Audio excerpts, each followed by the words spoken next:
بیماریاں دو طرح کی ہوتی ہیں، ایک روحانی اور ایک جسمانی۔ جہاں تک جسمانی بیماریوں کا تعلق ہے تو اللہ سبحانہ تعالیٰ نے ان کے لیے زمین سے چیزیں پیدا کی جن میں انسان کے لیے شفا رکھی، اور جہاں تک روحانی بیماریوں کا تعلق ہے تو اللہ سبحانہ تعالیٰ نے ان کی شفا کے لیے قرآن نازل کیا۔ بہرحال کوئی بیماری ایسی نہیں کہ جس کے لیے اللہ نے دوا نہ اتاری ہو۔ اسی سلسلے کی یہ حدیث ہے، ان ابی ہریرہ رضی اللہ عنہ عن النبی صلی اللہ علیہ وسلم قال ما انزل اللہ داء الا انزل له شفاء، کتاب الطب۔ ابو ہریرہ رضی اللہ عنہ نبی کریم صلی اللہ علیہ وسلم سے روایت کرتے ہیں، آپ صلی اللہ علیہ وسلم نے فرمایا، اللہ نے کوئی ایسی بیماری نہیں اتاری جس کی دوا نہ اتاری ہو۔ ما انزل اللہ داء، یعنی اللہ نے جو بھی کوئی بیماری پیدا کی ہے اس کے لیے شفا کا سبب بھی پیدا کیا ہے، یعنی جسمانی بیماریوں کے لیے بھی اور روحانی بیماریوں کے لیے بھی، یعنی کوئی بھی بیماری ایسی نہیں۔ ما انزل اللہ داء الا انزل له شفاء، مگر یہ کہ اس کی شفا بھی رکھی ہے اللہ نے۔ تو چونکہ اللہ سبحانہ تعالی نے آسمانی اسباب کے ذریعے بیماری کی شفا کو پیدا کیا تو اس کے لیے اتارنے کا لفظ آیا ہے، انزلہ، اتارا۔ انزال کے کئی ایک معنی علماء نے یہاں پر کیے ہیں۔ ایک قول یہ ہے کہ اس کے اتارنے سے مراد یہ ہے کہ اللہ نے اپنے بندوں کو اس کے متعلق آگاہ کیا ہے، یعنی خبردار کیا ہے، بتایا ہے۔ ایک اور قول یہ ہے کہ رسول اللہ صلی اللہ علیہ وسلم نے ہر بیماری اور اس کے علاج کے متعلق عمومی طور پر خبر دی ہے، یعنی بیماری بھی ہے، اس کی بھی خبر دی، اور علاج بھی ہے۔ ایک قول یہ بھی ہے کہ ان دونوں کے اتارنے سے مراد ان کو پیدا کرنا ہے اور ان کا زمین میں رکھ دینا ہے، یعنی جیسا کہ حدیث میں اس خبر کی طرف اشارہ ہے کہ اللہ نے جو بیماری رکھی اس کے لیے علاج بھی رکھا، یعنی زمین پر رکھا۔ اور ایک اور قول یہ ہے کہ ان دونوں کے اتارنے سے ان کا فرشتوں کے ذریعے اتارنا مراد ہے، وہ فرشتے جو انسانی مخلوق کے نظام کے ساتھ مقرر کیے گئے ہیں۔ تو بیماری اور اس کا علاج فرشتوں کے ساتھ نازل کیا جاتا ہے۔ اور ایک قول یہ بھی ہے کہ اکثر بیماریاں اور ان کے علاج بارشوں کے اتارنے کے ذریعے سے ہوتے ہیں، جن سے غذائیں اور دوائیں اور دیگر چیزیں پیدا ہوتی ہیں۔ یعنی بارش اترتی تو زمین بہت کچھ اگاتی ہے، تو پھر اس میں بعض اوقات کچھ زمینیں ایسی ہوتی ہیں یا کوڑے کے ڈھیر ایسے ہوتے ہیں کہ جن پہ بارش پڑتی ہے تو وہاں سے جراثیم پیدا ہو کر بھی فضا میں پھیلتے ہیں، وہ بھی بیماریوں کا سبب بنتے ہیں۔ اسی طرح اچھی زمینوں پر جب بارش پڑتی ہے تو اچھی غذائیں پیدا ہوتی ہیں جو بندوں کو صحت مند رکھنے میں کام آتی ہیں، اور انہی میں پھر جنگلوں کے اندر ایسی جڑی بوٹیاں پیدا ہوتی ہیں کہ جن سے علاج کیا جاتا ہے۔ تو بہرحال دونوں چیزیں مقدر ہیں، اللہ کی تقدیر میں سے ہیں، اور یہ اللہ سبحانہ تعالیٰ کی مخلوق پر ایک مکمل مہربانی ہے کہ اگر اللہ تعالیٰ نے انسان کو بیماری کے ذریعے آزمایا ہے تو اس کے علاج کے لیے یا حل کے لیے اللہ نے دوائیں بھی پیدا کی ہیں۔ جیسے انسان اگر گناہ کے ذریعے آزمایا جاتا ہے، یعنی نفس کے کسی شر کی وجہ سے یا شیطان کی وجہ سے وہ آزمائش میں ہے، تو اللہ سبحانہ تعالیٰ نے ایسے اعمال بھی بتائے ہیں کہ جو گناہوں کو مٹانے کا سبب بنتے ہیں، جیسے استغفار وغیرہ ہے۔ اسی طرح ایک اور حدیث سے ہمیں یہ بھی پتہ چلتا ہے کہ سال میں ایک رات وبا اترتی ہے، اور یہ صحیح مسلم کی روایت ہے۔ نبی صلی اللہ علیہ وسلم نے فرمایا کہ برتن ڈھانپ دیا کرو اور مشکیزوں کے منہ باندھ دیا کرو، کیونکہ سال میں ایک رات ایسی بھی آتی ہے جس میں وبائیں اترتی ہیں اللہ کے اذن کے ساتھ، اور وہ ایسے برتن پر جسے ڈھانپا نہ گیا ہو یا وہ مشکیزہ جس کا منہ نہ باندھا گیا ہو اس پر سے گزرتی ہیں تو اس میں وہ داخل ہو جاتی ہیں۔ مثلاً پینے کی کوئی چیز رکھی ہوئی ہے، رات بھر ننگی رہی ہے اور اس میں وہ وبا داخل ہو چکی ہے، بیماری داخل ہو چکی ہے، اور صبح ہم اٹھتے ہیں اور بغیر بسم اللہ پڑھے اس کو پی جاتے ہیں تو بیماری جسم کے اندر چلی جاتی. پھر ایک بندے کے اندر جراثیم آتے ہیں تو وہاں سے وہ دوسرے کو لگ جاتے ہیں, تیسرے کو لگ جاتے ہیں, اور پھر وہ بیماری بہت سو تک پھیل جاتی ہے.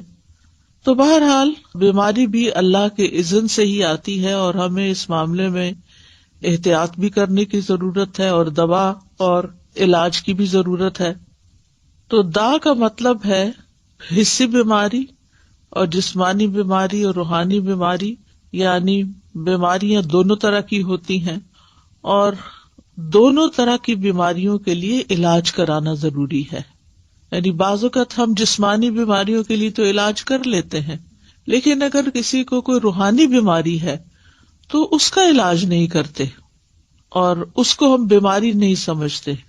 بعض اوقات جن بھوت کا اثر سمجھتے ہیں, بعض اوقات دوسرے کو کہتے ہیں ایسے ہی بہانے بنا رہا ہے, لیکن اس کو سنجیدگی سے نہیں لیتے اور اس کا پراپر علاج نہیں کرتے.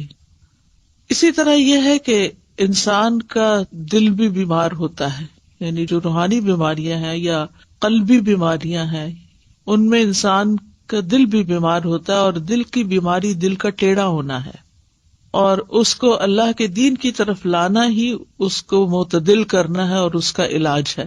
تو دلوں کا علاج اللہ کی کتاب اور اس کے رسول صلی اللہ علیہ وسلم کی سنت کی طرف لوٹنا ہے, جیسا کہ اللہ عز و جل کا فرمان ہے, یا ایھا الناس قد جاءتکم موعظۃ من ربکم وشفاء لما فی الصدور وہدی ورحمۃ للمؤمنین.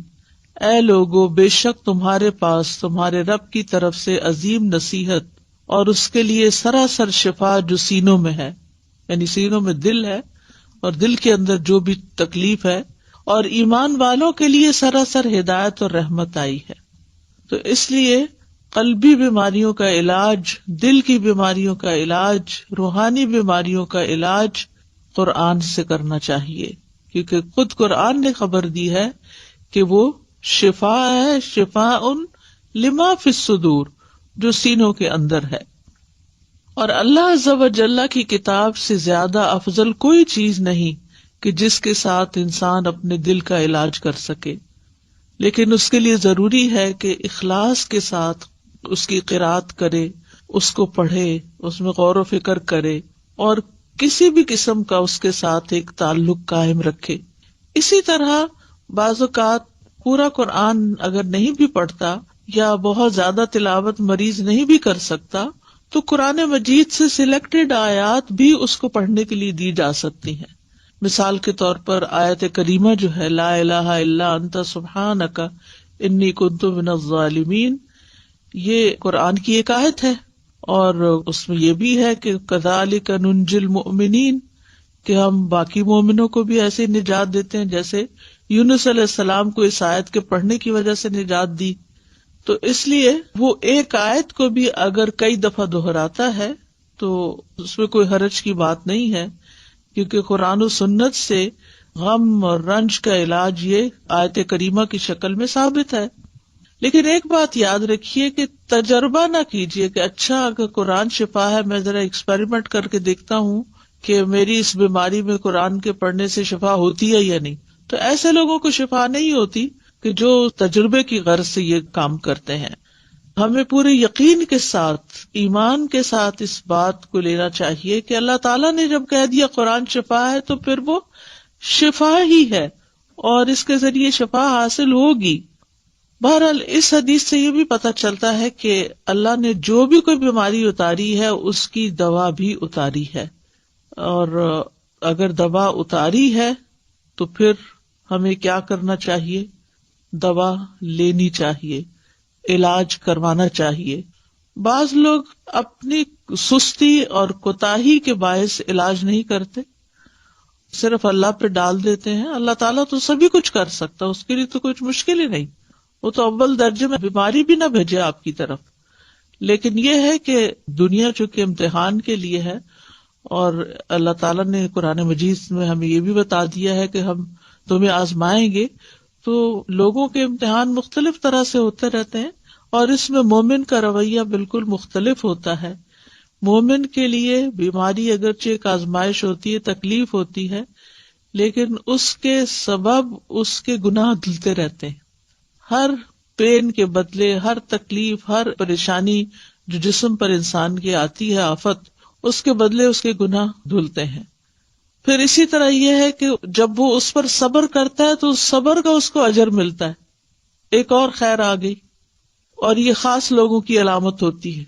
یعنی عام لوگوں کے گناہ جھڑتے، خاص لوگوں کو صبر کا اجر ملتا ہے، اور خاص الخاص لوگ جو ہیں وہ اللہ کی قضاء پہ رضا بھی رکھتے ہیں. یعنی راضی بالقضاء جب ہوتے ہیں تو ان کا اجر کئی گنا زیادہ بڑھ جاتا ہے. تو اس طرح مومن کے لیے ایک بیماری جو ہے وہ ایک رحمت کا باعث بن جاتی. وہ آزمائش تو ہے ہی، لیکن اس آزمائش کے اندر بھی ایک رحمت ہوتی. لیکن اس راضی بالقضاء ہونے کا مطلب یہ نہیں کہ انسان علاج ہی نہ کرائے. علاج ضرور کروائے، کیونکہ نبی صلی اللہ علیہ وسلم نے فرمایا اللہ کے بندو علاج کیا کرو، کیونکہ اللہ عز و جل نے جو بیماری بھی اتاری ہے اس کے ساتھ اس کی شفا بھی نازل کی ہے، سوائے موت اور بڑھاپے کے. موت کا کوئی علاج نہیں اور بڑھاپے کا کوئی علاج نہیں، کیونکہ اس میں انسان کی اعضاء کمزور ہو چکے ہوتے ہیں، تو کوئی چیز ان کے اندر پھر سے جوانی بھر نہیں سکتی. لیکن اس میں بھی انسان کو حت البسا ساتھ ساتھ اپنی کمزوریوں اور بیماریوں کا علاج کرتے رہنا چاہیے، اور اس میں انسان کو مایوس نہیں ہونا چاہیے. اسی طرح ایک اور حدیث سے ہمیں پتہ چلتا ہے، مسند احمد کی حدیث ہے، رسول اللہ صلی اللہ علیہ وسلم نے فرمایا بے شک اللہ عز و جل نے جب بیماری کو پیدا کیا تو اس کا علاج بھی پیدا کیا، بس اس لیے علاج کیا کرو. تو گویا اللہ تعالیٰ کا یہ حکم ماننا جو ہے، رسول اللہ صلی اللہ علیہ وسلم کے ان الفاظ پر یقین رکھتے ہوئے علاج کروانا جو ہے، چاہے وہ تکلیف دہ ہو لیکن اس کو بھی انسان عبادت سمجھے. یعنی علاج کرانے کو بھی عبادت سمجھے کہ میں اللہ اور اس کے رسول کا حکم مان رہا ہوں، انہوں نے ہی کہا ہے کہ علاج کراؤ تو میں علاج کروا رہا ہوں. اب اس علاج میں جب اس کا کچھ مال خرچ ہوتا ہے یا وہ علاج کی تکلیف سے گزرتا ہے، کیونکہ بعض علاج جو ہیں وہ سرجری ہوتے ہیں، بعض علاج جو ہے وہ پینفل پروسیس سے گزرتا ہے انسان اس میں، تو وہ بھی سراسر انسان کے لیے عبادت اور اجر کا باعث بن جاتے ہیں. اسامہ بن شریک کہتے ہیں میں نبی صلی اللہ علیہ وسلم کی خدمت میں پہنچا تو دیکھا کہ آپ کے صحابہ آپ کی مجلس میں ایسے بیٹھے تھے گویا ان کے سروں پر پرندے ہوں، یعنی بہت باادب اور پرسکون طریقے سے. چنانچہ میں نے سلام کیا اور بیٹھ گیا. ادھر ادھر سے بدوی لوگ آئے، بدو جو دیہاتوں میں رہنے والے تھے، اور انہوں نے پوچھا اللہ کے رسول کیا ہم علاج کر لیا کریں، یعنی کوئی بیماری ہو تو علاج کریں. آپ نے فرمایا دوا استعمال کیا کرو، بلا شبہ اللہ عز و جل نے کوئی بیماری پیدا نہیں کی مگر اس کی دوا بھی پیدا کی ہے، سوائے ایک بیماری کے یعنی بڑھاپا. اچھا، بعض لوگ ہوتے ہیں وہ یہ کہتے ہیں کہ ہم نے آج تک کوئی دوا نہیں کھائی، اور اس میں بڑے فخر سے بتاتے ہیں ہمیں اگر کوئی بیماری ہو تو بس ہم صبر کر لیتے ہیں، بس دم درود سے کام لے لیتے ہیں اور بس ہمارے لیے وہی کافی ہو جاتا ہے. الحمدللہ یہ بھی اچھی بات ہے کہ آپ قرآن سے علاج کر لیتے ہیں اور کرنا چاہیے، لیکن اس کا یہ مطلب نہیں کہ کوئی اگر دوا کھا رہا ہے یا دوا کھانا کوئی بری بات ہے، کیونکہ نبی صلی اللہ علیہ وسلم نے کیا فرمایا ہے کہ دوا استعمال کیا کرو، تداوؤ، دوا استعمال کیا کرو. تو دوا کھانا جو ہے وہ کوئی غلط کام کرنا نہیں ہے، لیکن دوا سے شفا ملنا اللہ کے اذن سے ہے. دوا کے اندر شفا اللہ نے رکھی ہے، اللہ کے اذن سے شفا ہوتی. کوئی یہ نہیں کہہ سکتا کہ میں نے یہ چیز کھائی تو میں ٹھیک ہو گیا. نہیں، چیز نے ٹھیک نہیں کیا، اللہ کے اذن سے ٹھیک ہو گیا، کیونکہ اللہ کا اذن اس کو ہوا کہ اس بندے کے اندر یہ کیفیت پیدا کر دے، اس کی بیماری کی اصلاح کر دے، تو علاج ہو گیا، شفا ہو گئی. پھر اسی طرح آپ صلی اللہ علیہ وسلم نے فرمایا علاج کروانا تقدیر کا حصہ ہے. اگر بیماری تقدیر سے ہے تو علاج بھی تقدیر سے ہے، اور یقیناً علاج اللہ تعالیٰ کے حکم سے ہی فائدہ دیتا ہے. علاج اللہ تعالیٰ کے حکم سے ہی فائدہ دیتا ہے. تو علاج کروانے کے کچھ اصول ہمارے دین نے ہمیں بتائے ہیں. نمبر 1 یہ کہ اللہ کو شافی مانا جائے، یعنی یہ یقین رکھا جائے کہ اللہ ہی شفا دیتا ہے. سورۃ الشعراء میں آتا ہے وَإِذَا مَرِضْتُ فَهُوَ يَشْفِينِ، اور جب میں بیمار ہوتا ہوں تو وہی مجھے شفا دیتا ہے. شفا اللہ ہی کے ہاتھ میں ہے.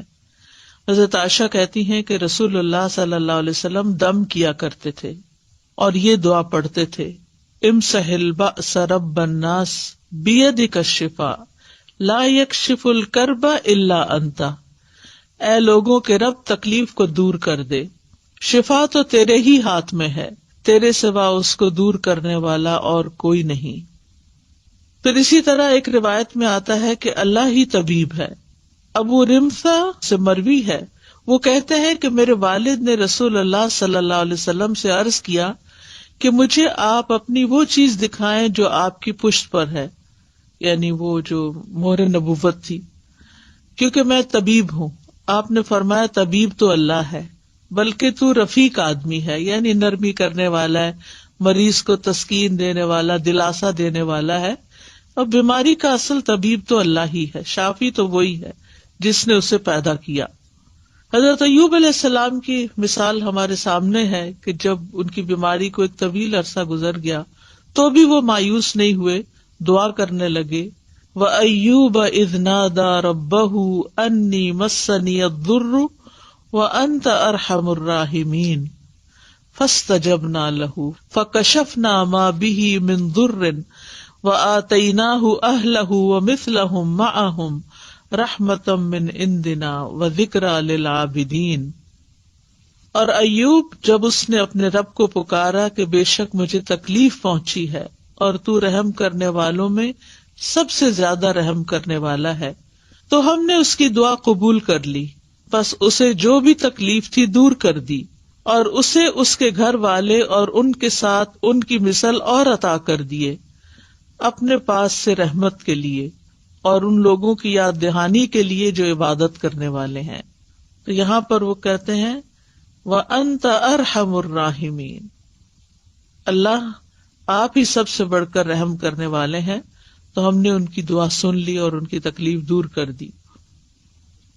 دوسری چیز یہ کہ اللہ کی کتاب سے علاج کرنا چاہیے. سورۃ بنی اسرائیل میں آتا ہے وَنُنَزِّلُ مِنَ الْقُرْآنِ مَا هُوَ شِفَاءٌ وَرَحْمَةٌ لِّلْمُؤْمِنِينَ، اور ہم قرآن کے ذریعے سے وہ چیز نازل کرتے ہیں جو مومنوں کے لیے شفا اور رحمت ہے. حضرت عائشہ سے مروی ہے کہ رسول اللہ صلی اللہ علیہ وسلم ایک مرتبہ ان کے پاس تشریف لائے تو ایک عورت عائشہ رضی اللہ عنہا کا علاج کر رہی تھی یا آپ کو دم کر رہی تھی. تو آپ نے فرمایا کتاب اللہ کے ساتھ اس کا علاج کرو، یعنی قرآن کے ساتھ کرو، رقیہ کرو اس کو. اسی طرح سنت سے علاج. انبیاء علیہ السلام کو قلبی اور روحانی ادویات دی گئی تھی.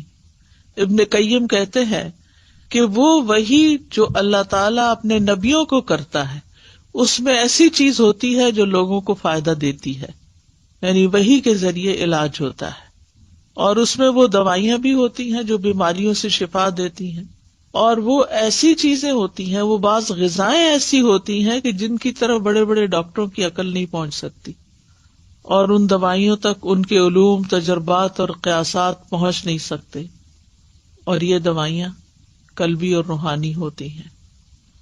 تو ایک بات ہمیں یاد رکھنی چاہیے کہ انسان صرف مادی جسم سے نہیں بنا، یعنی صرف مادہ نہیں ہے، صرف میٹر نہیں، اس کے اندر روح ہے. اس لیے اگر آپ صرف دوا سے علاج کریں گے تو وہ کافی نہیں ہے جب تک کہ آپ اس کی روح کا بھی علاج نہ کریں، خصوصاً روحانی بیماری میں. کچھ بیماریاں ایسی ہوتی ہیں نا کہ جو روحانی بیماری ڈومیننٹ ہوتی ہے اور اس کے اثر میں جسمانی بیماری بھی ہوتی ہے، اور کبھی ایسا ہوتا ہے کہ جسمانی بیماری ہوتی ہے اور اس کے اثر سے انسان کی روح بھی بیمار پڑ جاتی، کیونکہ دونوں ایک دوسرے میں گندے ہوئے ہیں، ان سے الگ نہیں ہے. ایک کو کوئی تکلیف پہنچے گی تو دوسرا اس سے متاثر ہوگا. تو اس لیے بہت ضروری ہے کہ انسان دونوں طرح کے علاج کرے، یعنی ایک طرف دوا کھائے اور دوسری طرف دعا کرے اور دم کرے اور قرآن پڑھے تاکہ انسان مکمل شفا یاب ہو جائے. کیونکہ بندہ جب تک اللہ کے ذکر میں مصروف رہتا ہے تو شیطان کے حملوں سے محفوظ ہوتا ہے اور ایک مضبوط قلعے میں ہوتا ہے. تیسری چیز ہے طب نبوی سے علاج. تو اب اگر طبیب اللہ ہی ہے تو پھر ہمیں کیا طب نبوی سے علاج کرنا چاہیے, اور طب نبوی کیا ہے, اور کیا کوئی انسان طبیب کہلا سکتا ہے؟ انسان طبیب کہلا سکتا ہے لیکن اللہ الطبیب ہے. یعنی جیسے انسان کو بھی کریم کہہ سکتے ہیں لیکن اللہ الکریم ہے. تو طب نبوی سے علاج میں حجامہ کروانا, پچھنے لگوانا. آپ صلی اللہ علیہ وسلم نے فرمایا اگر تمہاری دواؤں میں سے کسی میں بھلائی ہے تو پچھنا لگوانے یا شہد پینے اور آگ سے داغنے میں ہے. اگر وہ مرض کے مطابق ہو, یعنی بیماری کے مطابق پچھنا لگے یا آگ سے داغ لگے, اور میں آگ سے داغنے کو پسند نہیں کرتا. ایک تو یہ کہ تکلیف دہ علاج ہے بہت, یعنی انسان کو کسی گرم سلاخ سے داغنا یا کسی بھی طرح کی ایسی کوئی چیز لگانا کہ جس میں آگ ہو, تو اس لیے آپ اس کو پسند نہیں کرتے تھے. لیکن آخری چارہ کار کے طور پر اگر کوئی بیماری کسی بھی طرح ٹھیک نہ ہوتی ہو تو اس صورت میں ایسا علاج کیا جا سکتا ہے. اور ہو سکتا ہے کہ اسی کے اندر ہی پھر جو الیکٹرک شاکس وغیرہ دیے جاتے ہیں وہ بھی اس میں شامل ہوں, اللہ عالم. پھر اسی طرح کلونجی سے علاج. رسول اللہ صلی اللہ علیہ وسلم نے فرمایا کلونجی کے دانوں میں موت کے علاوہ ہر بیماری کے لیے شفا ہے. اگر کلونجی کے تیل پر شرعی دم کر کے مریض کے متاثرہ حصوں پر وہ تیل لگایا جائے اور کلونجی کے دانے جو ہیں وہ کھلائے جائیں تو حدیث میں کیا آتا ہے کہ موت کے علاوہ ہر بیماری کا علاج ہے. تو اس لیے ہر گھر میں کلونجی کے دانے بھی ہونے چاہیے اور اس کا تیل بھی ہونا چاہیے. اور اس میں یہ ہے کہ اگر جیسے آج کل کورونا کی بیماری ہے تو اس میں 2 کام کیے جا سکتے ہیں. ایک تو یہ کہ کلونجی کے بیج زبردست جراثیم کش ہیں, ان کی دھونی دینی چاہیے. یعنی گھر کو ڈس انفیکٹنٹ کرنے کے لیے جیسے بخور جلاتے ہیں تو اسی طرح کوئلے کے اوپر تھوڑے سے دانے ڈال کے ان کا دھواں جب نکلنے لگے تو اس کو گھر میں گھما دینا چاہیے. اس کے بارے میں یہ بھی کہا گیا ہے کہ یہ شیاطین کو بھگانے کا ذریعہ بھی ہے. یہ دھواں شیطانوں کو بہت تکلیف دیتا ہے تو وہ نکل جاتے ہیں. اور اگر ریپیٹڈلی ہوگا تو گھر سے جراثیم وغیرہ بھی نکلیں گے اور شیاطین بھی نکلیں گے اور انشاءاللہ باذن اللہ شفا ہوگی. دوسرا یہ ہے کہ لنگز کی بیماریوں میں اس کی بھاپ جو ہے وہ بہت فائدہ دینے والی چیز ہے. اسی طرح سر درد میں ناک کے اندر اس کے قطرے چند ڈالے جائیں دونوں طرف تو میگرین وغیرہ کو بہت فائدہ ہوتا ہے. اس کے اوپر تو بہت تفصیلی الگ ایک پورا لیکچر ہو سکتا ہے کہ کلونجی کس طرح استعمال کی جا سکتی ہے اور کس طرح فائدہ. لیکن یہ 2 چیزیں جو میں نے بتائی ہیں کہ اس کی دھونی دی جائے اور اس کی بھاپ لی جائے یہ غیر مضر ہیں. اور چند دانے جیسے چٹکی بھر دانے صبح کے وقت پانی کے ساتھ اگر کھا لیے جائیں, اور اگر صبح نہیں یاد رہے تو آپ کے ڈائننگ ٹیبل پر اگر کلونجی رکھی ہوئی ہے تو کھانے کے اوپر بازو کے جیسے آپ نمک چھڑکتے ہیں تو چٹکی بھر دانے, یعنی بہت زیادہ مقدار میں نہیں کیونکہ پھر ایسا نہ ہو کہ اس کا کوئی ریئیکشن ہو. اسی طرح یہ کہ اگر گلے میں خراش وغیرہ ہے تو کلونجی کا تیل اگر رکھا ہوا ہے تو چند قطرے زبان پہ ٹپکا کے آہستہ آہستہ گلے سے گزارے جائیں. تو یہ چونکہ جراثیم کش ہے تو گلے کے اندر کے جراثیم, اسی طرح ناک کے اندر کے جراثیم, کیونکہ گلے کی بیماریوں میں بھی ناک میں ڈالنا سب سے زیادہ مفید ہے. اگر تھوڑا سا کڑوا لگتا ہے, تکلیف سے محسوس ہوتی ہے, لیکن یہ کہ اس میں فوری طور پر انسان کو ریلیف ملتا ہے اور بہت جلد گلے کی بیماریاں وغیرہ جو ہیں یہ ٹھیک ہوتی ہیں. اور اگر پھیپڑوں تک نمونیا وغیرہ ہو گیا ہے تو بارہا اگر بھاپ دی جائے اس کی تو بہت فائدہ مند ہے. وکس وغیرہ جو ہے یعنی کہ ایسی چیز ہے کہ جس کے بخارات پھیپڑوں میں جا کے جم بھی سکتے ہیں, لیکن کلونجی جو ہے وہ مضر نہیں ہے. پھر اسی طرح یہ ہے کہ شہد فائدہ مند ہے. قرآن مجید میں آتا ہے یخرج من بطونها شراب مختلف الوانہ فیہ شفاء للناس. اس مکھی میں سے رنگ برنگ کا شربت نکلتا ہے جس میں لوگوں کے لیے شفا ہے. یعنی شہد جو ہے وہ فائدے کی چیز ہے. شہد اگر آپ مہینے میں کم از کم 3 دن خالی پیٹ اس کا چمچ لے لیں صبح یا 1 گھونٹ بھر لیں تو یہ پریونٹیو کیور بھی ہے، یعنی بہت سی بیماریاں لگنے سے انسان محفوظ رہتا ہے. اور اسی طرح نبی صلی اللہ علیہ وسلم پانی میں شہد ملا کر پیا کرتے تھے، ایک بہترین ڈرنک بن جاتا ہے. لیکن بہت ابلتے پانی میں اس کی پراپرٹیز ضائع ہو جاتی ہیں، اس لیے گرم پانی کی بجائے اگر ٹھنڈے پانی میں استعمال کیا جائے تو بہتر ہے. اور خصوصاً اگر موسم ٹھنڈا نہ ہو تو پھر روم ٹیمپریچر پر جو پانی ہے اسی کے اندر شہد ملا کر پینا زیادہ فائدہ مند ہے. پھر آب زمزم، رسول اللہ صلی اللہ علیہ وسلم نے فرمایا زمزم کا پانی اس مقصد کے لیے ہے جس کے لیے وہ پیا جائے. اگر آپ شفا کی نیت سے پیئیں گے تو شفا ہے، غذا کی نیت سے پیئیں گے تو غذا ہے، پیاس بجھانے کی نیت سے پیئیں گے تو پیاس بجھے گی انشاءاللہ. پھر اسی طرح عود ہندی، یعنی جس سے کست الہندی کہتے ہیں، اس میں بھی شفا ہے. صحیح بخاری کی روایت ہے، ام قیس رضی اللہ عنہا سے مروی ہے، وہ کہتی ہیں کہ میں اپنے ایک لڑکے کو لے کر رسول اللہ صلی اللہ علیہ وسلم کی خدمت میں حاضر ہوئی. میں نے اس کا حلق دبایا تھا چونکہ اس کو گلے کی بیماری ہو گئی تھی. تو آپ نے فرمایا تم اپنے بچوں کو انگلی سے حلق دبا کر کیوں تکلیف دیتی ہو؟ ہمارے یہاں بھی جو ٹریڈیشنل میتھڈ ہے گلے چڑھانے کا، اس میں نمک یا اسی طرح کی کسی چیز کے ساتھ انگلی کے ساتھ گلے اوپر کو اٹھا کے دبا دیتے ہیں ان کا انفیکشن دور کرنے کے لیے. تو آپ صلی اللہ علیہ وسلم نے اس سے منع کیا اور فرمایا یہ عود ہندی لو، اس میں 7 بیماریوں کی شفا ہے. سبحان اللہ. ان میں ایک ذات الجم، پسلی کا ورم بھی ہے، یعنی نمونیا بھی ہے. تو آج کل کورونا وائرس میں جیسے پھیپھڑوں پر ہی سارا اثر چلا جاتا ہے، بیماری زیادہ تکلیف دہ ہو جاتی ہے، تو اس میں کست الہندی جو ہے اور کست البحری یہ فائدہ مند ہے. اگر حلق کی بیماری ہو تو اس کو ناک میں ڈالو، اور اگر ذات الجنب ہو یعنی نمونیا ہو، ذات الجنب عربی میں کہتے ہیں اس کو، تو حلق میں ڈالو یعنی اس کو پیو. اور اس کے لیے بھی یہ ہے کہ گرم پانی میں اگر تھوڑی دیر کے لیے اس کو بھگو کے رکھ دیا جائے، 1 چھوٹی چمچ جو ہے اس کو 1 کپ پانی میں، اور پھر جب وہ اچھی طرح اس کے پانی میں اثرات آ جائیں تو اس کو چائے کی طرح سپ سپ کر کے یا قہوے کی طرح پی لیا جائے تو یہ بھی بہت جلد فائدہ دیتی ہے. جہاں یہ مسنون علاج ہے، طب نبوی ہے، یعنی علاج کرنے کا کہا گیا ہے، وہاں یہ ہے کہ ممنوع علاج سے بھی بچنا چاہیے. اور ممنوع علاج کیا ہے؟ غیر شرعی اور شرکیہ طریقے سے علاج، یعنی شرکیہ دم یا تعویذ وغیرہ. عبداللہ بن مسعود اپنی بیوی کے پاس داخل ہوئے تو دیکھا کہ اس نے خسرہ کی بیماری کی وجہ سے تعویذ پہنا ہوا تھا. ان کی وائف نے تعویذ لٹکایا ہوا تھا خسرہ کی بیماری سے نکلنے کے لیے.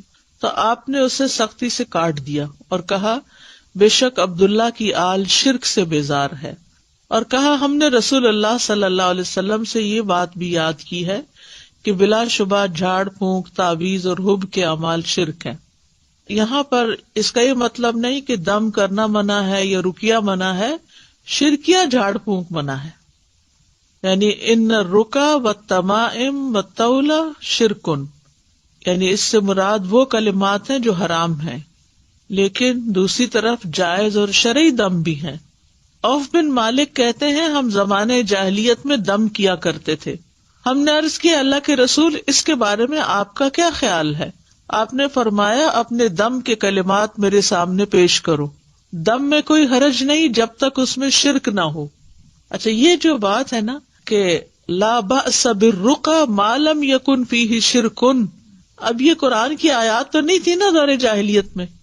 تو آپ نے پوچھا کہ مجھے دکھاؤ کہ کون سا دم کرتے تھے، بتاؤ مجھے. آپ نے فرمایا کہ اگر شرکی الفاظ نہیں تو دم ٹھیک ہے.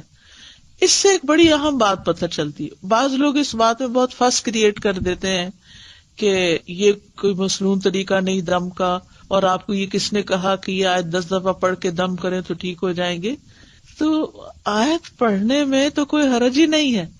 یعنی جیسے کسی کو منزل نام کی کتابچہ بھی ہوتا ہے، یا اسی طرح رقیہ جس میں قرآن کی مختلف آیات اکٹھی کی گئی ہیں، ان کو جب پڑھا جاتا ہے تو لوگ پوچھنا شروع ہو جاتے ہیں یہ کہاں لکھا ہوا ہے کہ یہ آیت بھی پڑھی جائے اور یہ آیت بھی پڑھی جائے. تو اس موقع پر یہ حدیث یاد کر لی جائے کہ اگر کوئی شرکیہ چیز نہیں ہے، اور قرآن تو قرآن ہے، اس میں تو سوال ہی پیدا نہیں ہوتا، لیکن عام جب ہم دعائیں کرتے ہیں تو ان میں بھی اگر کوئی شرکیہ طریقہ نہیں ہے تو وہ دعا بھی فائدہ دے گی انشاءاللہ، اور مسنون دم بھی، اور قرآن پاک کی آیات پڑھ کر دم کرنا وہ بھی فائدہ دے گا. بعض لوگوں کو اللہ سبحانہ تعالیٰ نے بہت حکمت دی ہوتی ہے اور وہ قرآن کی آیات سے ایسے میننگ نکال لیتے ہیں کہ جس سے واقعی لوگوں کو فائدہ بھی پہنچتا ہے. اس میں ایک ویب سائٹ ہے رقیہ ان لنڈن، اس ویب سائٹ پر مختلف طرح کے دم ریکارڈ کیے گئے ہیں جو کہ کافی مفید ہیں. مثال کے طور پر اگر کسی کے پاؤں میں کوئی تکلیف ہے تو انہوں نے کیا کیا ہے کہ پاؤں سے متعلق جو آیات ہیں ان کو اکٹھا کر کے ان کو ایک رقیہ بنا دیا. اسی طرح اگر دل میں کوئی تکلیف ہے تو دل کی آیات، یا اسی طرح اور جن اعضاء سے متعلق کوئی تکلیف ہے تو اس سے ملتے جلتے آیات جو ہیں وہ اکٹھی کر کے ان کا رقیہ بنا دیا گیا ہے. تو اس میں کوئی حرج کی بات نہیں ہے، اس میں کوئی لڑائی جھگڑے اور بحث مباحثے کی بات نہیں ہے کہ کیا نبی صلی اللہ علیہ وسلم ایسا کیا کرتے تھے. نبی صلی اللہ علیہ وسلم نے ہر چیز نہیں کی، کیونکہ آپ نے اصول دے دیے ہمیں.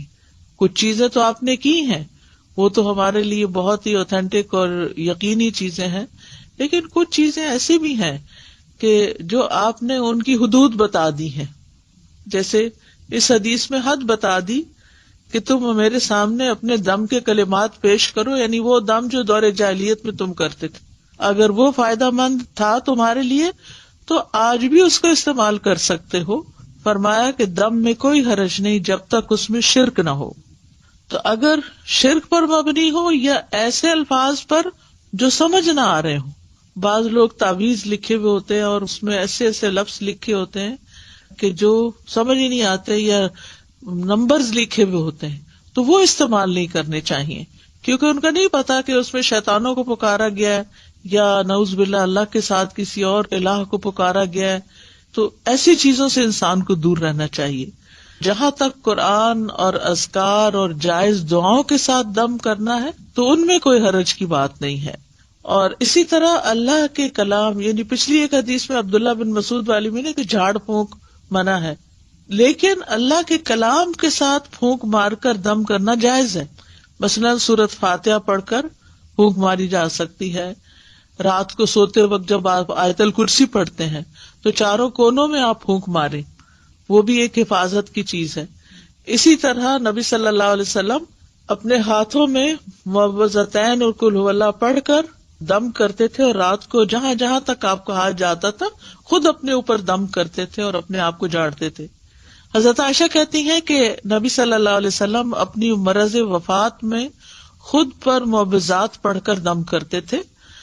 پھر جب آپ زیادہ بیمار ہو گئے تو میں یہ صورتیں پڑھ کر آپ کو دم کرتی تھی، اور برکت کے لیے آپ کا ہی ہاتھ آپ کے جسم پر پھیرتی تھی، یعنی اپنا ہاتھ نہیں پھیرتی تھی، آپ کا ہاتھ پھیرتی. تو اس سے پتہ چلتا ہے کہ ہاتھ پھیر کر جھاڑنا مریض کو اور دم کرنا جو ہے یہ جائز ہے. معمر کہتے ہیں میں نے امام زہری سے پوچھا کہ آپ صلی اللہ علیہ وسلم کس طرح دم کیا کرتے تھے. انہوں نے بتایا آپ دم کر کے اپنے دونوں ہاتھوں پر پھونک مارتے، پھر انہیں اپنے چہرے پر پھیر لیتے، اور پھر اس کے بعد یہ کہ باقی جسم کے اوپر بھی جہاں جہاں تک ہاتھ پہنچ جاتا. تو اس حدیث میں دلیل ہے کہ اللہ کے کلام کے ساتھ دم کرنا اور پھونک مارنا یہ جائز ہے. اور نووی کہتے ہیں کہ اس میں دلیل ہے کہ دم میں لعاب ملی پھونک مارنا مستحب ہے. اس کو جھاڑنا کہتے ہیں، یعنی اس طرح پھونک مارنا کے بیچ میں سے منہ سے ڈراپلیٹس بھی تھوڑی تھوڑی نکلیں. اور حب کے اعمال کیا ہوتے ہیں عبداللہ بن مسعود کی حدیث میں جس سے منع کیا گیا ہے؟ یہ اصل میں جادو کی ایک قسم ہوتی ہے. اس کے ذریعے سے عورت کو اپنے شوہر کا محبوب بنایا جاتا ہے یا شوہر کو اپنی بیوی کا محبوب بنایا جاتا ہے. تو یہ درست نہیں ہے. یعنی ایسے کوئی کلام لینا یا ایسی چیزیں لینا کہ جس سے اس طرح کی چیز کی جائے کہ شوہر کی ساری توجہ میری طرف ہو جائے، جیسے سوکھنے وغیرہ ہوتی ہیں یا اور، تو یہ طریقہ درست نہیں. رسول اللہ صلی اللہ علیہ وسلم نے فرمایا جس نے حرام چیز کے ساتھ علاج کیا اللہ اس کے لیے اس میں شفا نہیں بنائے گا. تو اس لیے شراب یا شراب سے بنی ہوئی چیزیں جو ہیں ان سے علاج نہیں کرنا چاہیے. حرام ادویات کا استعمال بھی نہیں ہونا چاہیے. آپ نے اس سے منع کیا ہے کہ وہ علاج نہیں بیماری ہے. یہ جو دم وغیرہ بتائے ہیں میں نے، اس کے لیے ویب سائٹ پر آن لائن آرڈرز پلیس کر سکتے ہیں. آیات شفا جو ہیں پرنٹڈ شکل میں موجود ہیں اور بک سٹور پر بھی موجود ہیں. الہدا کے جہاں بھی برانچز ہیں، چاہے کینیڈا میں ہے یا لندن میں ہے یا یو ایس میں ہے یا پاکستان میں جو مختلف شہروں میں ہے، ان سب جگہوں پر یہ پروڈکٹس جو ہوتی ہیں وہ اویلیبل ہوتی ہیں، اور ویب سائٹ کے اوپر بھی اس طرح کی چیزیں موجود ہیں. بہرحال کوئی بیماری ایسی نہیں کہ جس کے لیے اللہ نے دوا نہ اتاری ہو. اسی سلسلے کی یہ حدیث ہے، ان ابی ہریرہ رضی اللہ عنہ ان النبی صلی اللہ علیہ وسلم قال ما انزل اللہ داء الا انزل له شفاء. کتاب الطب. ابو ہریرہ رضی اللہ عنہ نبی کریم صلی اللہ علیہ وسلم سے روایت کرتے ہیں، آپ صلی اللہ علیہ وسلم نے فرمایا اللہ نے کوئی ایسی بیماری نہیں اتاری جس کی دوا نہ اتاری ہو. ما انزل اللہ داء، یعنی اللہ نے جو بھی کوئی بیماری پیدا کی ہے اس کے لیے شفا کا سبب بھی پیدا کیا ہے، یعنی جسمانی بیماریوں کے لیے بھی اور روحانی بیماریوں کے لیے بھی. یعنی کوئی بھی بیماری ایسی نہیں. ما انزل اللہ داء الا انزل له شفاء، مگر یہ کہ اس کی شفا بھی رکھی ہے اللہ نے. تو چونکہ اللہ سبحانہ وتعالی نے آسمانی اسباب کے ذریعے بیماری کی شفا کو پیدا کیا، تو اس کے لیے اتارنے کا لفظ آیا ہے، انزلہ، اتارا. انزال کے کئی ایک معنی علماء نے یہاں پر کیے ہیں. ایک قول یہ ہے کہ اس کے اتارنے سے مراد یہ ہے کہ اللہ نے اپنے بندوں کو اس کے متعلق آگاہ کیا ہے، یعنی خبردار کیا ہے، بتایا ہے. ایک اور قول یہ ہے کہ رسول اللہ صلی اللہ علیہ وسلم نے ہر بیماری اور اس کے علاج کے متعلق عمومی طور پر خبر دی ہے، یعنی بیماری بھی ہے، اس کی بھی خبر دی اور علاج بھی ہے. ایک قول یہ بھی ہے کہ ان دونوں کے اتارنے سے مراد ان کو پیدا کرنا ہے اور ان کا زمین میں رکھ دینا ہے. یعنی جیسا کہ حدیث میں اس خبر کی طرف اشارہ ہے کہ اللہ نے جو بیماری رکھی اس کے لیے علاج بھی رکھا، یعنی زمین پر رکھا. اور ایک اور قول یہ ہے کہ ان دونوں کے اتارنے سے ان کا فرشتوں کے ذریعے اتارنا مراد ہے، وہ فرشتے جو انسانی مخلوق کے نظام کے ساتھ مقرر کیے گئے ہیں. تو بیماری اور اس کا علاج فرشتوں کے ساتھ نازل کیا جاتا ہے. اور ایک قول یہ بھی ہے کہ اکثر بیماریاں اور ان کے علاج بارشوں کے اتارنے کے ذریعے سے ہوتے ہیں، جن سے غذائیں اور دوائیں اور دیگر چیزیں پیدا ہوتی ہیں. یعنی بارش اترتی تو زمین بہت کچھ اگاتی ہے، تو پھر اس میں بعض اوقات کچھ زمینیں ایسی ہوتی ہیں یا کوڑے کے ڈھیر ایسے ہوتے ہیں کہ جن پہ بارش پڑتی ہے تو وہاں سے جراثیم پیدا ہو کر بھی فضا میں پھیلتے ہیں، وہ بھی بیماریوں کا سبب بنتے ہیں. اسی طرح اچھی زمینوں پر جب بارش پڑتی ہے تو اچھی غذائیں پیدا ہوتی ہیں جو بندوں کو صحت مند رکھنے میں کام آتی ہیں، اور انہی میں پھر جنگلوں کے اندر ایسی جڑی بوٹیاں پیدا ہوتی ہیں کہ جن سے علاج کیا جاتا ہے. تو بہرحال دونوں چیزیں مقدر ہیں، اللہ کی تقدیر میں سے ہیں، اور یہ اللہ سبحانہ وتعالیٰ کی مخلوق پر ایک مکمل مہربانی ہے کہ اگر اللہ تعالیٰ نے انسان کو بیماری کے ذریعے آزمایا ہے تو اس کے علاج کے لیے یا حل کے لیے اللہ نے دوائیں بھی پیدا کی ہیں. جیسے انسان اگر گناہ کے ذریعے آزمایا جاتا ہے، یعنی نفس کے کسی شر کی وجہ سے یا شیطان کی وجہ سے وہ آزمائش میں ہے، تو اللہ سبحانہ وتعالیٰ نے ایسے اعمال بھی بتائے ہیں کہ جو گناہوں کو مٹانے کا سبب بنتے ہیں، جیسے استغفار وغیرہ ہے. اسی طرح ایک اور حدیث سے ہمیں یہ بھی پتہ چلتا ہے کہ سال میں ایک رات وبا اترتی ہے، اور یہ صحیح مسلم کی روایت ہے. نبی صلی اللہ علیہ وسلم نے فرمایا کہ برتن ڈھانپ دیا کرو اور مشکیزوں کے منہ باندھ دیا کرو، کیونکہ سال میں ایک رات ایسی بھی آتی ہے جس میں وبائیں اترتی ہیں اللہ کے اذن کے ساتھ، اور وہ ایسے برتن پر جسے ڈھانپا نہ گیا ہو یا وہ مشکیزہ جس کا منہ نہ باندھا گیا ہو اس پر سے گزرتی ہیں تو اس میں وہ داخل ہو جاتی ہیں۔ مثلاً پینے کی کوئی چیز رکھی ہوئی ہے، رات بھر ننگی رہی ہے اور اس میں وہ وبا داخل ہو چکی ہے، بیماری داخل ہو چکی ہے، اور صبح ہم اٹھتے ہیں اور بغیر بسم اللہ پڑھے اس کو پی جاتے ہیں تو بیماری جسم کے اندر چلی جاتی۔ پھر ایک بندے کے اندر جراثیم آتے ہیں تو وہاں سے وہ دوسرے کو لگ جاتے ہیں، تیسرے کو لگ جاتے ہیں، اور پھر وہ بیماری بہت سو تک پھیل جاتی ہے۔ تو بہرحال بیماری بھی اللہ کے اذن سے ہی آتی ہے، اور ہمیں اس معاملے میں احتیاط بھی کرنے کی ضرورت ہے، اور دوا اور علاج کی بھی ضرورت ہے۔ تو دا کا مطلب ہے حسی بیماری اور جسمانی بیماری اور روحانی بیماری، یعنی بیماریاں دونوں طرح کی ہوتی ہیں، اور دونوں طرح کی بیماریوں کے لیے علاج کرانا ضروری ہے۔ یعنی بعض اوقات ہم جسمانی بیماریوں کے لیے تو علاج کر لیتے ہیں، لیکن اگر کسی کو کوئی روحانی بیماری ہے تو اس کا علاج نہیں کرتے اور اس کو ہم بیماری نہیں سمجھتے۔ بعض اوقات جن بھوت کا اثر سمجھتے ہیں، بعض اوقات دوسرے کو کہتے ہیں ایسے ہی بہانے بنا رہا ہے، لیکن اس کو سنجیدگی سے نہیں لیتے اور اس کا پراپر علاج نہیں کرتے۔ اسی طرح یہ ہے کہ انسان کا دل بھی بیمار ہوتا ہے، یعنی جو روحانی بیماریاں ہیں یا قلبی بیماریاں ہیں ان میں انسان کا دل بھی بیمار ہوتا ہے، اور دل کی بیماری دل کا ٹیڑھا ہونا ہے، اور اس کو اللہ کے دین کی طرف لانا ہی اس کو معتدل کرنا ہے اور اس کا علاج ہے۔ تو دلوں کا علاج اللہ کی کتاب اور اس کے رسول صلی اللہ علیہ وسلم کی سنت کی طرف لوٹنا ہے، جیسا کہ اللہ عز و جل کا فرمان ہے، یا ایھا الناس قد جاءتکم موعظۃ من ربکم وشفاء لما فی الصدور وہدی ورحمۃ للمؤمنین۔ اے لوگو، بے شک تمہارے پاس تمہارے رب کی طرف سے عظیم نصیحت اور اس کے لیے سراسر شفا جو سینوں میں ہے، یعنی سینوں میں دل ہے اور دل کے اندر جو بھی تکلیف ہے، اور ایمان والوں کے لیے سراسر ہدایت اور رحمت آئی ہے۔ تو اس لیے قلبی بیماریوں کا علاج، دل کی بیماریوں کا علاج، روحانی بیماریوں کا علاج قرآن سے کرنا چاہیے، کیونکہ خود قرآن نے خبر دی ہے کہ وہ شفا ہے، شفاء لما فی الصدور، جو سینوں کے اندر ہے۔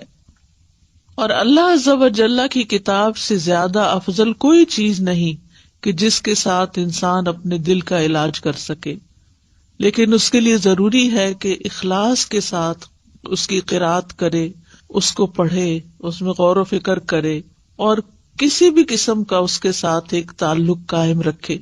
اسی طرح بعض اوقات پورا قرآن اگر نہیں بھی پڑھتا یا بہت زیادہ تلاوت مریض نہیں بھی کر سکتا تو قرآن مجید سے سلیکٹڈ آیات بھی اس کو پڑھنے کے لیے دی جا سکتی ہیں۔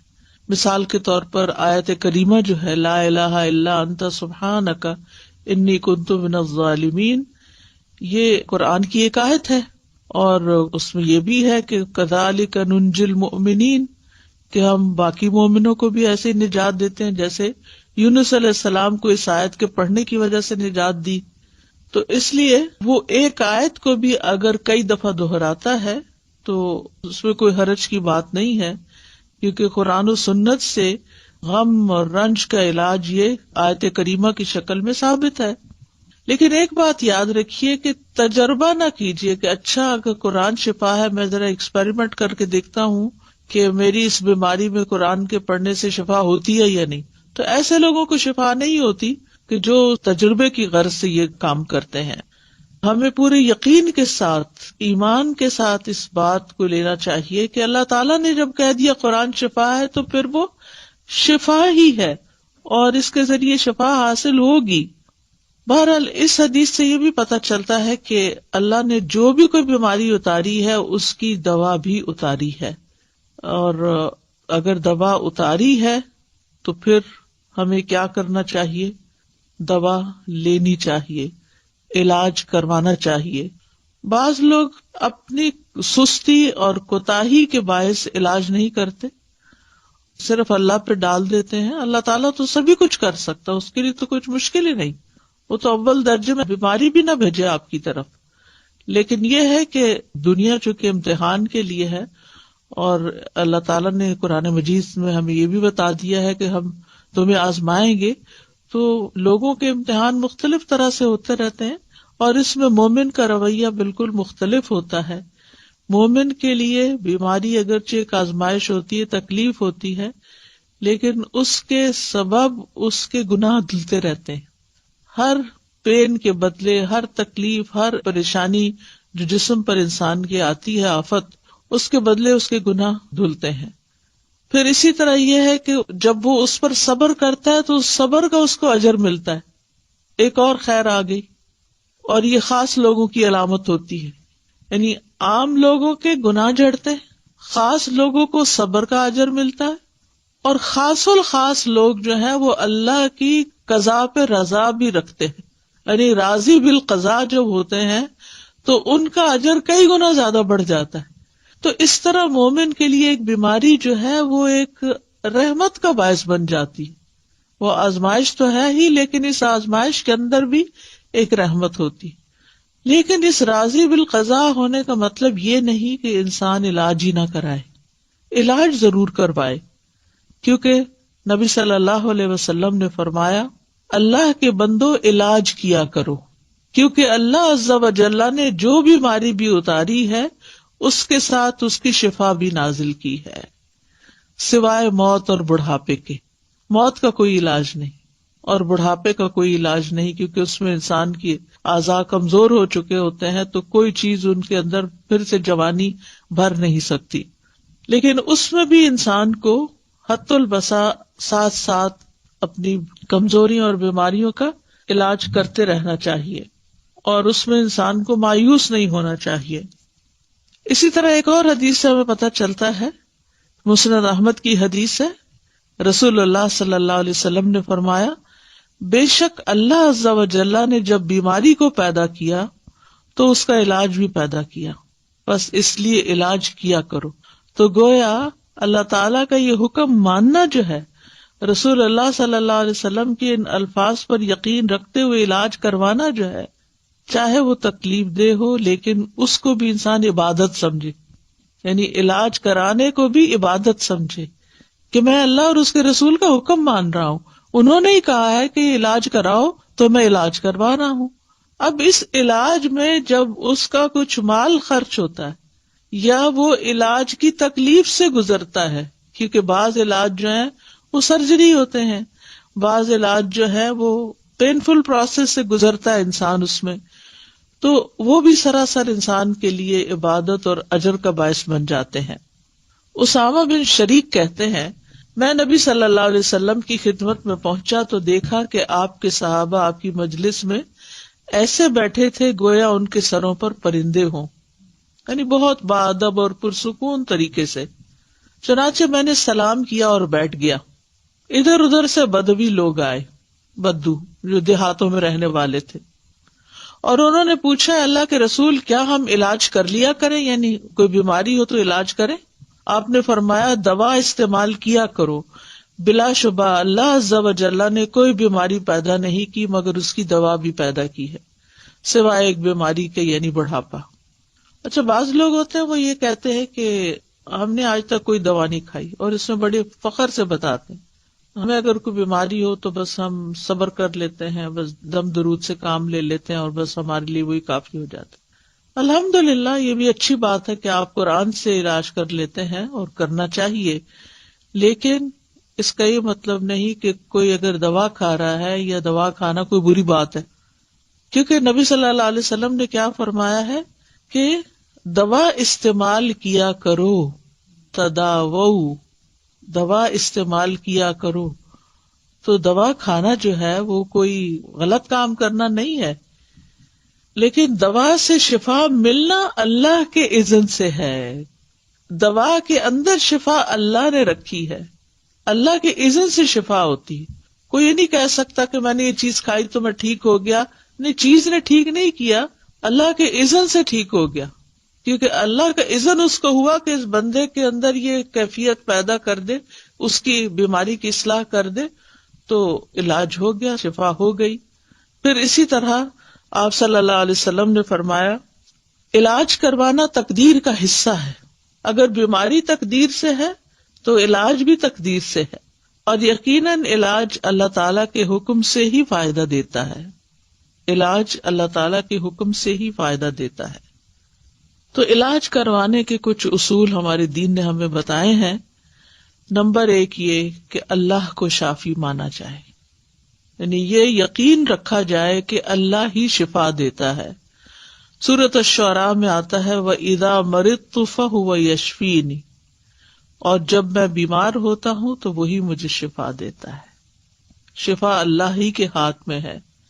حضرت عائشہ کہتی ہیں کہ رسول اللہ صلی اللہ علیہ وسلم دم کیا کرتے تھے اور یہ دعا پڑھتے تھے امسح البأس رب الناس بیدک الشفاء لا یکشف الکرب الا انت، اے لوگوں کے رب تکلیف کو دور کر دے، شفا تو تیرے ہی ہاتھ میں ہے، تیرے سوا اس کو دور کرنے والا اور کوئی نہیں۔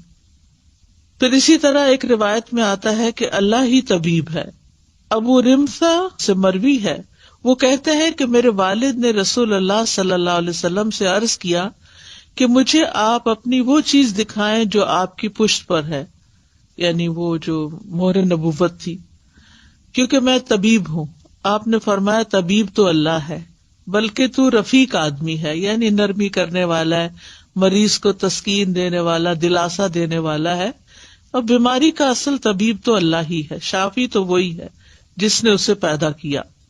حضرت ایوب علیہ السلام کی مثال ہمارے سامنے ہے کہ جب ان کی بیماری کو ایک طویل عرصہ گزر گیا تو بھی وہ مایوس نہیں ہوئے، دعا کرنے لگے وَأَيُّوبَ إِذْ نَادَى رَبَّهُ أَنِّي مَسَّنِيَ الضُّرُّ وَأَنْتَ أَرْحَمُ الرَّاحِمِينَ فَاسْتَجَبْنَا لَهُ فَكَشَفْنَا مَا بِهِ مِنْ ضُرٍّ وَآتَيْنَاهُ أَهْلَهُ وَمِثْلَهُمْ مَعَهُمْ رحمتم من عندنا وذکری للعابدین۔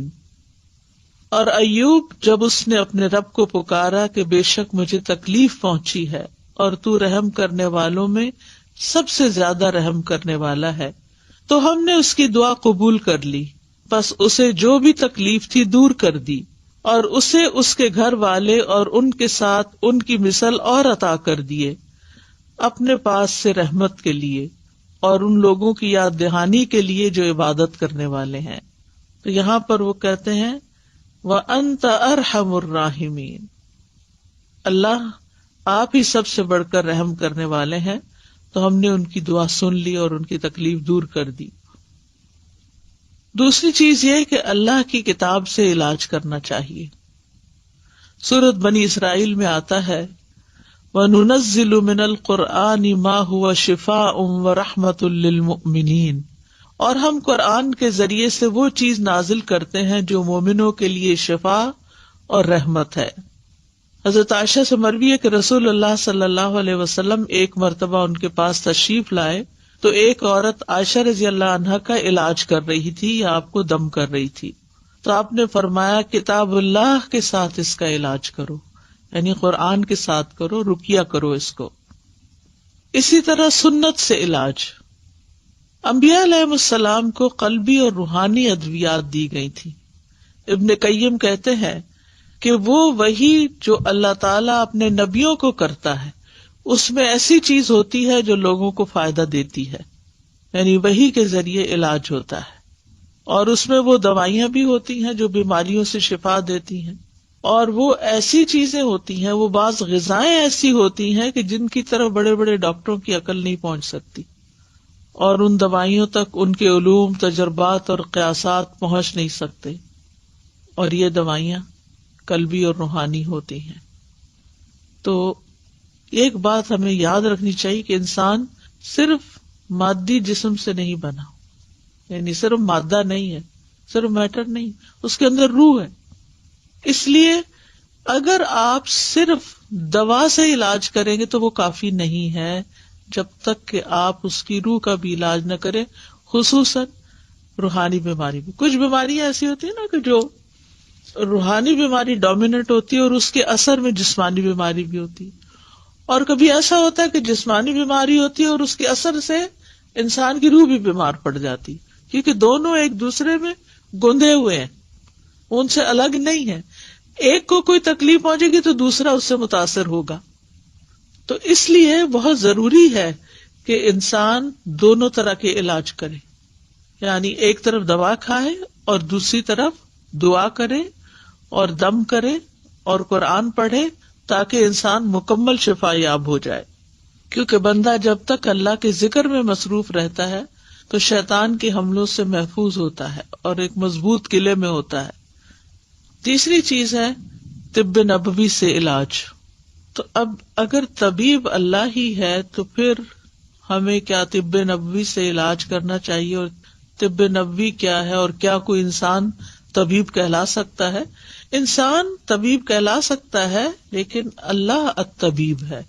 یعنی جیسے انسان کو بھی کریم کہہ سکتے ہیں، لیکن اللہ الکریم ہے. تو طب نبوی سے علاج میں حجامہ کروانا، پچھنے لگوانا. آپ صلی اللہ علیہ وسلم نے فرمایا اگر تمہاری دواؤں میں سے کسی میں بھلائی ہے تو پچھنا لگوانے یا شہد پینے اور آگ سے داغنے میں ہے. اگر وہ مرض کے مطابق ہو، یعنی بیماری کے مطابق پچھنا لگے یا آگ سے داغ لگے، اور میں آگ سے داغنے کو پسند نہیں کرتا. ایک تو یہ کہ تکلیف دہ علاج ہے بہت، یعنی انسان کو کسی گرم سلاخ سے داغنا یا کسی بھی طرح کی ایسی کوئی چیز لگانا کہ جس میں آگ ہو، تو اس لیے آپ اس کو پسند نہیں کرتے تھے. لیکن آخری چارہ کار کے طور پر اگر کوئی بیماری کسی بھی طرح ٹھیک نہ ہوتی ہو تو اس صورت میں ایسا علاج کیا جا سکتا ہے. اور ہو سکتا ہے کہ اسی کے اندر ہی پھر جو الیکٹرک شاکس وغیرہ دیے جاتے ہیں وہ بھی اس میں شامل ہوں، اللہ عالم. پھر اسی طرح کلونجی سے علاج. رسول اللہ صلی اللہ علیہ وسلم نے فرمایا کلونجی کے دانوں میں موت کے علاوہ ہر بیماری کے لیے شفا ہے. اگر کلونجی کے تیل پر شرعی دم کر کے مریض کے متاثرہ حصوں پر وہ تیل لگایا جائے اور کلونجی کے دانے جو ہیں وہ کھلائے جائیں تو حدیث میں کیا آتا ہے کہ موت کے علاوہ ہر بیماری کا علاج ہے. تو اس لیے ہر گھر میں کلونجی کے دانے بھی ہونے چاہیے اور اس کا تیل بھی ہونا چاہیے. اور اس میں یہ ہے کہ اگر جیسے آج کل کورونا کی بیماری ہے تو اس میں 2 کام کیے جا سکتے ہیں. ایک تو یہ کہ کلونجی کے بیج زبردست جراثیم کش ہیں، ان کی دھونی دینی چاہیے.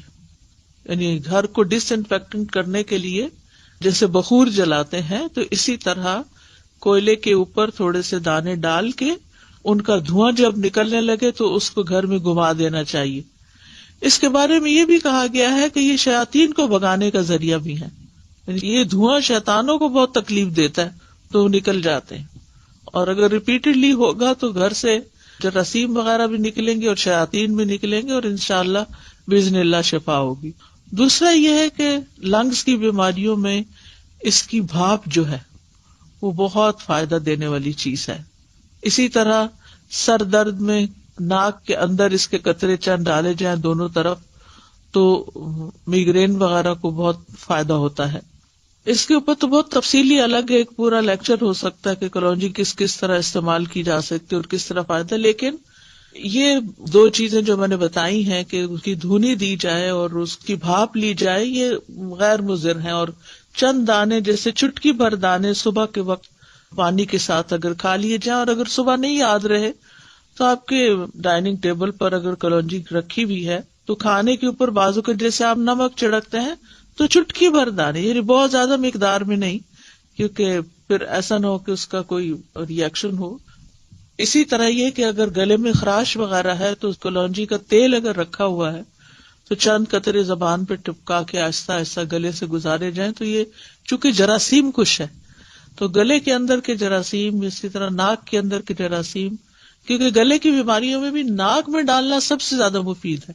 اگر تھوڑا سا کڑوا لگتا ہے، تکلیف سے محسوس ہوتی ہے، لیکن یہ کہ اس میں فوری طور پر انسان کو ریلیف ملتا ہے اور بہت جلد گلے کی بیماریاں وغیرہ جو ہیں یہ ٹھیک ہوتی ہیں. اور اگر پھیپڑوں تک نمونیا وغیرہ ہو گیا ہے تو بارہا اگر بھاپ دی جائے اس کی تو بہت فائدہ مند ہے. وکس وغیرہ جو ہے یعنی کہ ایسی چیز ہے کہ جس کے بخارات پھیپھڑوں میں جا کے جم بھی سکتے ہیں، لیکن کلونجی جو ہے وہ مضر نہیں ہے. پھر اسی طرح یہ ہے کہ شہد فائدہ مند ہے. قرآن مجید میں آتا ہے یخرج من بطونها شراب مختلف الوانہ فیہ شفاء للناس. اس مکھی میں سے رنگ برنگ کا شربت نکلتا ہے جس میں لوگوں کے لیے شفا ہے. یعنی شہد جو ہے وہ فائدے کی چیز ہے. شہد اگر آپ مہینے میں کم از کم 3 دن خالی پیٹ اس کا چمچ لے لیں صبح یا 1 گھونٹ بھر لیں تو یہ پریونٹیو کیور بھی ہے. یعنی بہت سی بیماریاں لگنے سے انسان محفوظ رہتا ہے. اور اسی طرح نبی صلی اللہ علیہ وسلم پانی میں شہد ملا کر پیا کرتے تھے، ایک بہترین ڈرنک بن جاتا ہے. لیکن بہت ابلتے پانی میں اس کی پراپرٹیز ضائع ہو جاتی ہیں، اس لیے گرم پانی کی بجائے اگر ٹھنڈے پانی میں استعمال کیا جائے تو بہتر ہے.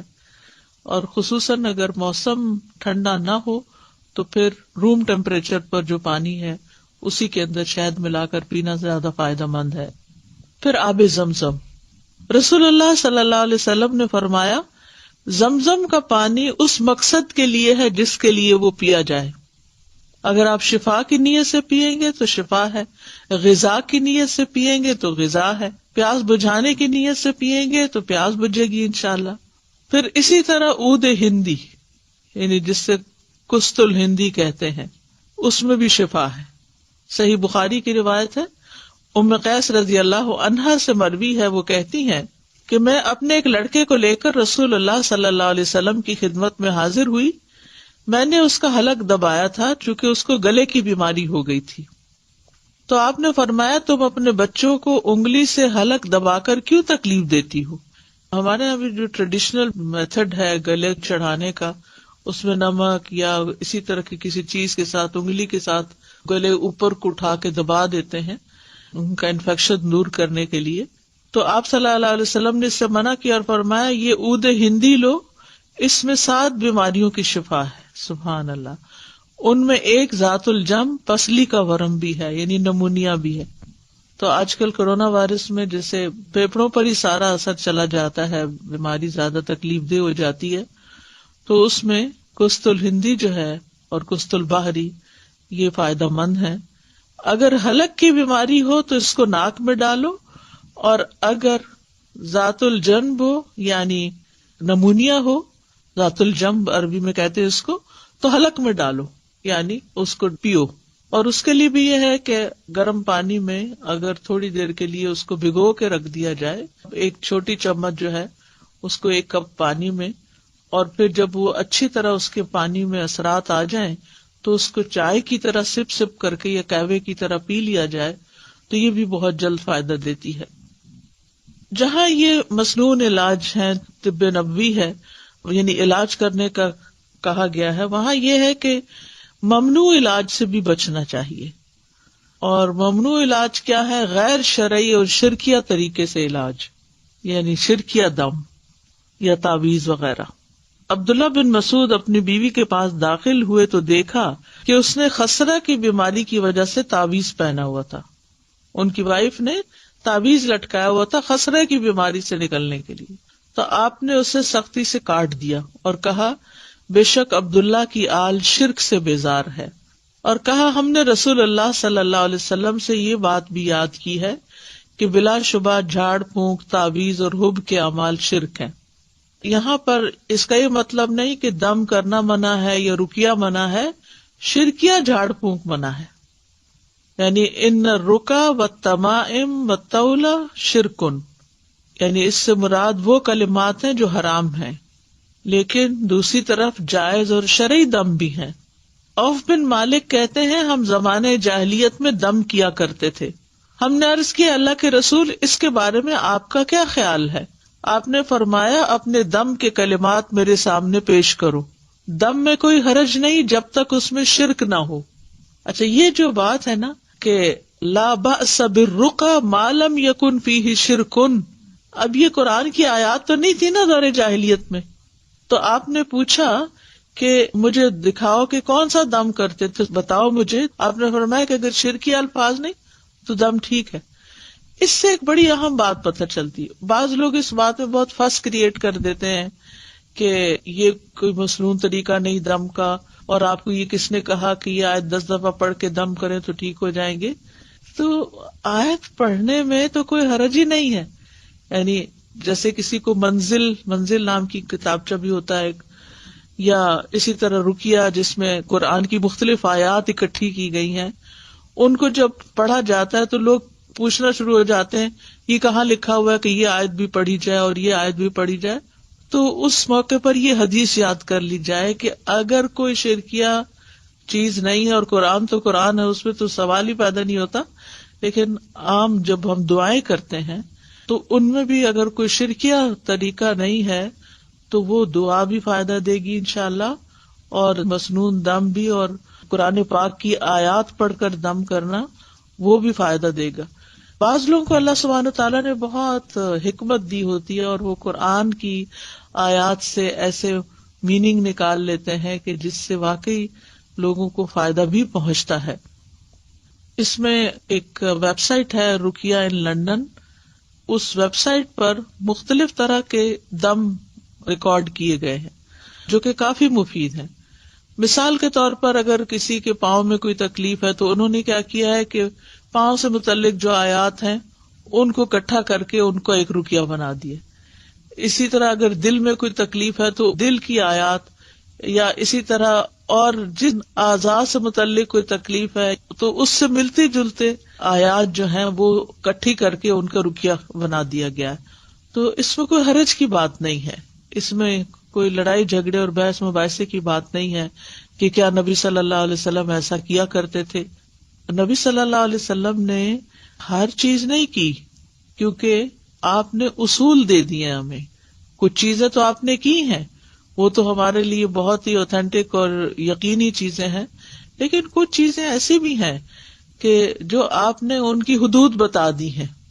جیسے اس حدیث میں حد بتا دی کہ تم میرے سامنے اپنے دم کے کلمات پیش کرو، یعنی وہ دم جو دور جاہلیت میں تم کرتے تھے، اگر وہ فائدہ مند تھا تمہارے لیے تو آج بھی اس کو استعمال کر سکتے ہو. فرمایا کہ دم میں کوئی حرج نہیں جب تک اس میں شرک نہ ہو. تو اگر شرک پر مبنی ہو یا ایسے الفاظ پر جو سمجھ نہ آ رہے ہوں، بعض لوگ تعویذ لکھے ہوئے ہوتے ہیں اور اس میں ایسے ایسے لفظ لکھے ہوتے ہیں کہ جو سمجھ ہی نہیں آتے، یا نمبرز لکھے ہوئے ہوتے ہیں، تو وہ استعمال نہیں کرنے چاہیے، کیونکہ ان کا نہیں پتا کہ اس میں شیطانوں کو پکارا گیا ہے یا نعوذ باللہ اللہ کے ساتھ کسی اور الہ کو پکارا گیا ہے. تو ایسی چیزوں سے انسان کو دور رہنا چاہیے. جہاں تک قرآن اور اذکار اور جائز دعاؤں کے ساتھ دم کرنا ہے تو ان میں کوئی حرج کی بات نہیں ہے. اور اسی طرح اللہ کے کلام، یعنی پچھلی ایک حدیث میں عبداللہ بن مسعود والی میں نے کہ جھاڑ پھونک منع ہے، لیکن اللہ کے کلام کے ساتھ پھونک مار کر دم کرنا جائز ہے.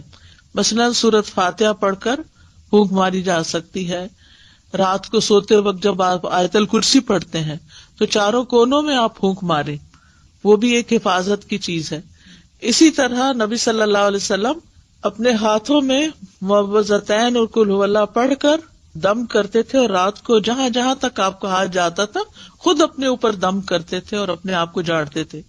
حضرت عائشہ کہتی ہیں کہ نبی صلی اللہ علیہ وسلم اپنی مرض وفات میں خود پر معوذات پڑھ کر دم کرتے تھے. پھر جب آپ زیادہ بیمار ہو گئے تو میں یہ صورتیں پڑھ کر آپ کو دم کرتی تھی، اور برکت کے لیے آپ کا ہی ہاتھ آپ کے جسم پر پھیرتی تھی، یعنی اپنا ہاتھ نہیں پھیرتی تھی، آپ کا ہاتھ پھیرتی. تو اس سے پتہ چلتا ہے کہ ہاتھ پھیر کر جھاڑنا مریض کو اور دم کرنا جو ہے یہ جائز ہے. معمر کہتے ہیں میں نے امام زہری سے پوچھا کہ آپ صلی اللہ علیہ وسلم کس طرح دم کیا کرتے تھے. انہوں نے بتایا آپ دم کر کے اپنے دونوں ہاتھوں پر پھونک مارتے، پھر انہیں اپنے چہرے پر پھیر لیتے، اور پھر اس کے بعد یہ کہ باقی جسم کے اوپر بھی جہاں جہاں تک ہاتھ پہنچتا. تو اس حدیث میں دلیل ہے کہ اللہ کے کلام کے ساتھ دم کرنا اور پھونک مارنا یہ جائز ہے. اور نووی کہتے ہیں کہ اس میں دلیل ہے کہ دم میں لعاب ملی پھونک مارنا مستحب ہے. اس کو جھاڑنا کہتے ہیں، یعنی اس طرح پھونک مارنا کے بیچ میں سے منہ سے ڈراپلیٹس بھی تھوڑی تھوڑی نکلیں. اور حب کے اعمال کیا ہوتے ہیں؟ عبداللہ بن مسعود کی حدیث میں جس سے منع کیا گیا ہے، یہ اصل میں جادو کی ایک قسم ہوتی ہے. اس کے ذریعے سے عورت کو اپنے شوہر کا محبوب بنایا جاتا ہے یا شوہر کو اپنی بیوی کا محبوب بنایا جاتا ہے. تو یہ درست نہیں ہے. یعنی ایسے کوئی کلام لینا یا ایسی چیزیں لینا کہ جس سے اس طرح کی چیز کی جائے کہ شوہر کی ساری توجہ میری طرف ہو جائے، جیسے سوکنے وغیرہ ہوتی ہیں یا اور، تو یہ طریقہ درست نہیں. رسول اللہ صلی اللہ علیہ وسلم نے فرمایا جس نے حرام چیز کے ساتھ علاج کیا اللہ اس کے لیے اس میں شفا نہیں بنائے گا. تو اس لیے شراب یا شراب سے بنی ہوئی چیزیں جو ہیں ان سے علاج نہیں کرنا چاہیے. حرام ادویات کا استعمال بھی نہیں ہونا چاہیے. آپ نے اس سے منع کیا ہے کہ وہ علاج نہیں، بیماری ہے. یہ جو دم وغیرہ بتائے ہیں میں نے، اس کے لیے ویب سائٹ پر آن لائن آرڈرز پلیس کر سکتے ہیں. آیات شفا جو ہیں پرنٹڈ شکل میں موجود ہیں اور بک سٹور پر بھی موجود ہیں.